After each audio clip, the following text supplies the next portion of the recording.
one thing. What's that? The megaphone's violation of ordinance. Do you have? Is it a sound ordinance or? I have no idea. Because we looked it up. We got another officer out there. You know what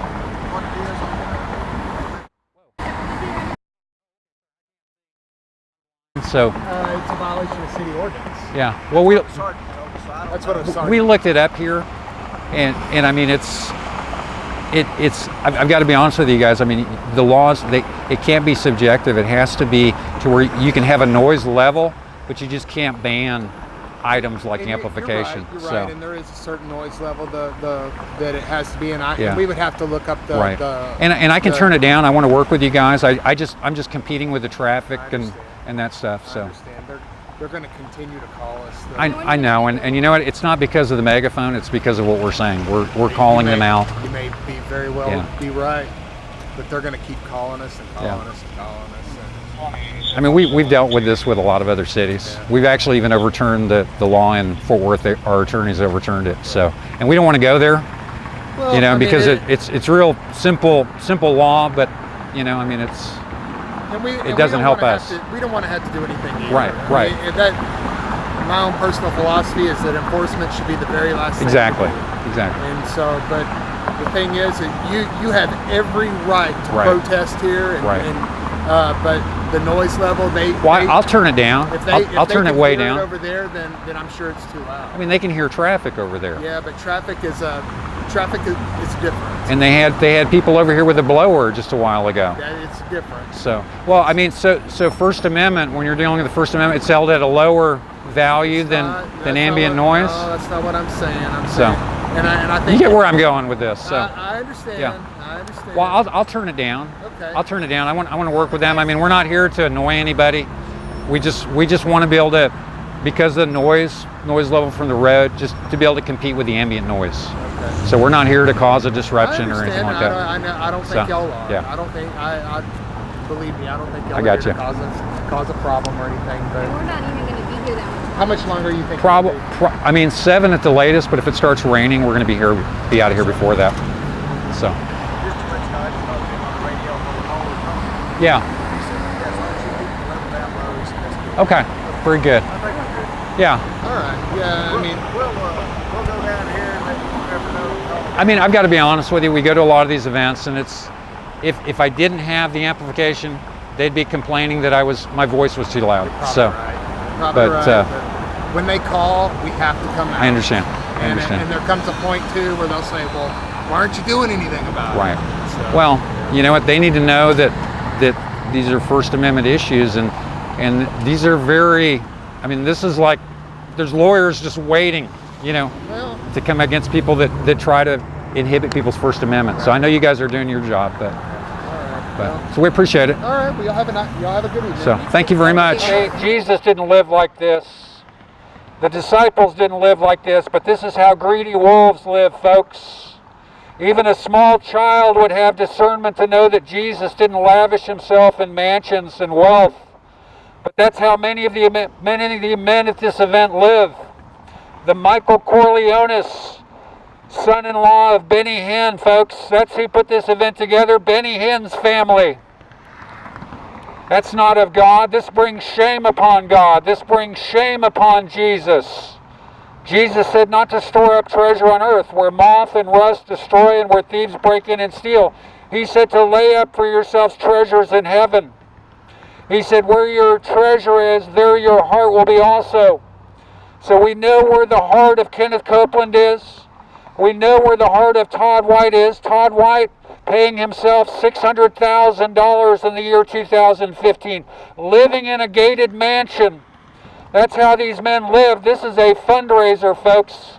These men travel around raising funds for themselves on the backs of Christians, on the backs of the saints of God. These men travel around enriching themselves. And that is shameful, folks. Jesus didn't do these things. Jesus didn't live like a rock star. But that's how these men live. In Ephesians chapter 5, verse 5, it says, "For this you know, that no fornicator, unclean person, nor covetous man who is an idolater." It says a covetous man is an idolater. What is covetousness? Covetousness is greed. It's the accumulation of wealth, never having enough. And that is how these men live. They never have enough. 1 jet is not enough for Kenneth Copeland. 2 jets is not enough. He's got 9 planes at his private airport, folks. That's not of God. Devouring widows' houses, that's what they've made their livings doing. Taking advantage of the elderly, taking advantage of the sick, taking advantage of the poor. That's how these men live, folks. It's shameful. This is not of Jesus. This brings shame to Jesus. This does not glorify God. This brings shame to God, folks. And back to Ephesians 5, it says, the covetous who are idolaters have no inheritance in the kingdom of Christ and God. It says, let no one deceive you with empty words, for because of these things the wrath of God comes down upon the sons of disobedience. Therefore do not be partakers with them. The Bible says not to be partakers with them. And here you are partaking with these greedy men. Here you are partaking with these covetous men. These men who love money, these men who love mansions, these men who live like Liberace, these men who live like the world. And here you are partaking with them, folks. The Bible says, have nothing to do with them. Jesus warned about it. He says there would be wolves dressed in sheep's clothing, folks. This is exactly what Jesus was talking about. Holy men of God do not enrich themselves and lavish themselves in mansions. Holy men of God do not lavish themselves in fancy cars. Holy men of God have one focus, and that is the kingdom of heaven, folks. This is not how holy men live. These are what you call Christian entertainers. These men are nothing but entertainers. These men are the Christian versions of the Jay-Z, the Christian versions of the rock stars. But these are not men of God. These men are covetous men who are idolaters. And the Bible says that they will have no inheritance in the kingdom of Christ and God. In 2 Peter chapter 2, it talks about the false prophets and it says there would be false teachers secretly bringing in destructive heresies. Some of them even denying the Lord who bought them. Kenneth Copeland saying that we're all gods. It says they would deceive many through covetousness. Folks, read it yourself. 2 Peter chapter 2. Peter was describing men like this. And if these men do not repent, utter darkness is their home. That will be their resting place, is outer darkness, folks. Using Jesus as their prostitute to enrich themselves. How shameful. Yes. Can I ask you some questions? Yeah. You're welcome to come out here in front of me. Yeah. Yeah. Do you go to this church? I'm Tidius. No, I don't. Can I shake your hand? I don't shake hands, sorry. Okay. I'm Tidius. Tidius, is that your given name? Yes, sir. That's a very unusual name. It comes from Acts. I'm aware of that. Chapter 18. I'm just wondering, why you think... Why do I think the things that I say? Well, part of that. Yeah. Do you want me to respond?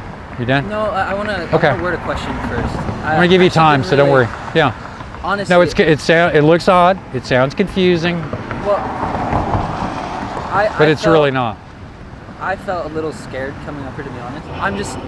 Maybe I should rephrase. I felt like a lack of peace walking up here. Well, this is an event of wicked men. They're wolves. There is no peace here. These are charlatans. These are false teachers. Maybe, no. Sir, I've investigated. I've got information here I could give you about their lifestyles, how they live. They're exactly what Jesus warned about. Matthew chapter 6, Jesus said, do not store up treasure on earth where moth and rust destroy and where thieves break in and steal. He said, lay up for yourselves treasures in heaven. Kenneth Copeland has an 18,000 square foot mansion, a 1,500 acre armed estates. And you know where he's gotten all this money? It's not from working with his hands. He's devoured widows' houses, the elderly, the poor, and he's enriched himself. It says that his net worth is almost $1 billion according to his own mouth. In Timothy chapter 6, it says that they would use God as a means of great gains and that they are wicked men. 2 Peter chapter 2, It says that there would be false teachers and false prophets, and they would deceive many through covetousness. They teach the prosperity gospel. It's not the gospel of Jesus Christ. It's the gospel of covetousness. You know, these are wicked, greedy, ravenous wolves. May I ask a question? I'm Yes. sorry to interrupt. Do you think that God blesses people through like blessings in the earth, like how America's super rich compared to the rest of the world? Do you think people who live in this house are like here with people? Well, it says Like where wolves? much is given, much will be required. Okay. So yes, God has blessed this nation, but this nation is getting ready to be judged. It is. Yeah, there's perversion and wickedness in the churches. There's fornication, sodomy.